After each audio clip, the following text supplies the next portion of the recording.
საგანგებო პრესკონფერენცია ადვოკატმა ჯიტა გულუამ 8 ივნისს რაიონული სასამართლო წინ გამართული საპროტესტო აქციის პასუხად დღეს გააკეთა. ადვოკატის განცხადებით იმის გამო, რომ ბრალდებულ დავით ჯორჯოლიანის ოჯახის წევრებმა დახურული სხდომა საჯარო გახადეს და თავად ადვოკატის მიმართ ადგილი ჰქონდა ღირსებისა და პატივის შემლახველი განცხადებების გაკეთებას, ადვოკატი მოწინააღმდეგე მხარისთვის სასამართლოში ჩიველს აპირებს. ჯიტა გულუა აცხადებს, რომ ჯორჯოლიანის ახლობლების მხრიდან გაკეთებული განცხადებების სრული სიცრუეა.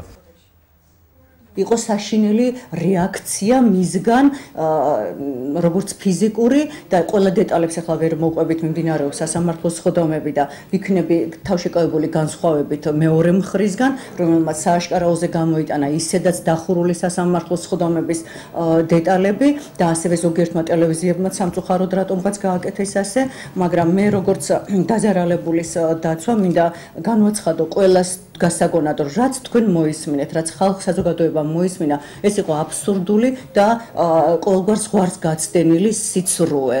რეალობასთან არანაირი საერთო რო არ ქონდა. ამ გოგონამ მართალია ექსპერტიზა, როგორც მანდ ამბობდნენ, რომ გამოძიების გვერდისავლითო, ნებისმიერ მოქალაქეს აქვს უფლება ჩაატაროს დამოუკიდებელი ექსპერტიზა. მით უმეტეს მაშინ, როდესაც მხარესთან გართულებული ქონდა ურთიერთობა, როდესაც ქვეყანა ინგრეოდა, როგორ უნდა მომხდარიყო შეხმატკბილებულად. გამოძიებამ თავისთავად ჩაატარა დამოუკიდებელი ექსპერტიზა.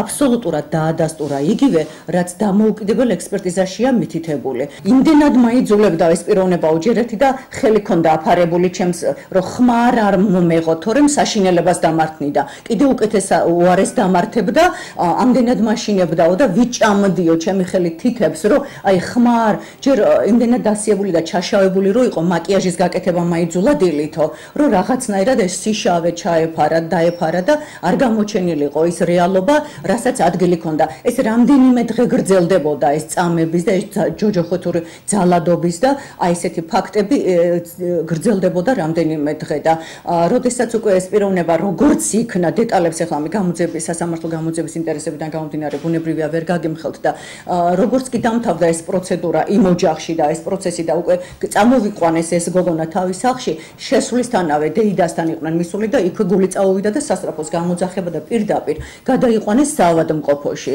და საავადმყოფოში მივიდა უკვე მამა მეორე დღე იყო თუ რა თავისი შვილი რო დაინახა გული წაუვიდა კაც და მამას აბრალებენ თითქოს და მამის ნაცემი იყოს. უბრალოდ აი ესეთი აი ძალიან აბსურდული რაღაც არგუმენტები აქვს. ადვოკატი ასევე აბსურდულს უწოდებს ბრალდებას, რომლის მიხედვითაც მისი დაცვის ქვეშ მყოფი 18 წლის გოგონას ქალიშვილობის დამადასტურებელი ექსპერტიზის დასკვნა გაყალბებულია.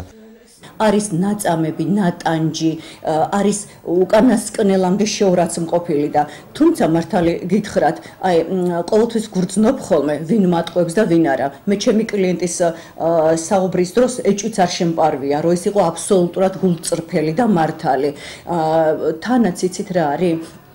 18 წლის გოგონა, რომელიც უპატიოსნეს ოჯახშია გაზრდილი და დიდმა და პატარამ იცის ამ 18 წლის მანძილზე გავლილი მანძილი იმის ასე ლანძღვაგინება ნამდვილად რომც იყოს ადამიანი თუ კი არის მეორე მხარე ადამიანური თვისებებით ის ამას არ უნდა კადრულობდეს და ჩემთანაც იყო გამოგზავნილი მათი მხრიდან მოწინააღმდეგე მხრიდან რამდენიმე ჩემი ახლობელი პიროვნება და იმათაც მეთხოვნით მივმართე რომ მე უკვე ამ გოგონას ადვოკატი ვარ თქვენს ინტერესებს ვერ დავიცავ. თქვენი ინტერესები ადვოკატმა უნდა დაიცვას და არა მე, მაგრამ მე შემიძლია ხელი შეგიწყოთ იმაში, რომ მოვრიგდეთ რაღაცნაირად. ნუ ლამძღავთ ამ გოგონას, ბოდიში მოუხადეთ. უთხარით რომ ან აღელვება, ან გაუგევრობა, ან გაურკვევლობა, ბოდიში მოუხადეთ და რაღაცნაირად გული მოულბეთ. ნუ ლამძღავთ დაუსახურებლად ამ ხალხს, მაგრამ ჩემი თხოვნა ამათმა არ ისმინეს და პირიქით დაამატეს თურმე ადვოკატს გაუყალბებია ჯიტა გულუას ექსპერტიზის დასკვნა და თურმე პროკურორი და ესე რა ქვია გამომძიებელი რაღაცას ჩემს ცხოვრებაში მე ანალოგიური პროფესიონალიზმი არ მაქვს სასამართლოს სხდომა რო გაიმართა ყოველთვის ცნობილია ხო პირველი მაია ჯაბუა როგორი პროფესიონალიზმით იყო წარმოჩენილი ამ სასამართლოს სხდომაზე ნეტავი მეორე მხარეც ასე ყოფილიყო წარმოჩენილი როდის იყო ადვოკატი აყალბებდა ექსპერტიზის დასკვას ამ დღევანდელ პირობებში არსებობენ ისეთი ექსპერტები რომლებიც ამაზე წავლენ და ამას მე არ მაშინ წაიყვანონ დღეს ეს პიროვნება ეს ჩემი კლიენტი თვითონ წაიყვანონ ნებისმიერ ექსპერტთან და მომიტანონ რომ ქალიშვილი შეგახსენებთ, რომ 8 ივნის ზუგდიდის რაიონულ სასამართლოში ყოფილი ცოლის ცემასა და გაუპატიურებაში ბრალდებული დავით ჯორჯოლიანის სასამართლო სტომა გაიმართა, რომლის მიმდინარეობისას ბრალდებულის ახლობლებმა და ოჯახის წევრებმა საპროტესტო აქცია გამართეს. მათი განცხადებით, დავით ჯორჯოლიანი უდანაშაულოა. ის ქალის შურისძიების მსხვერპლია და გამოძიების სწორად წარმართვა მოითხოვეს.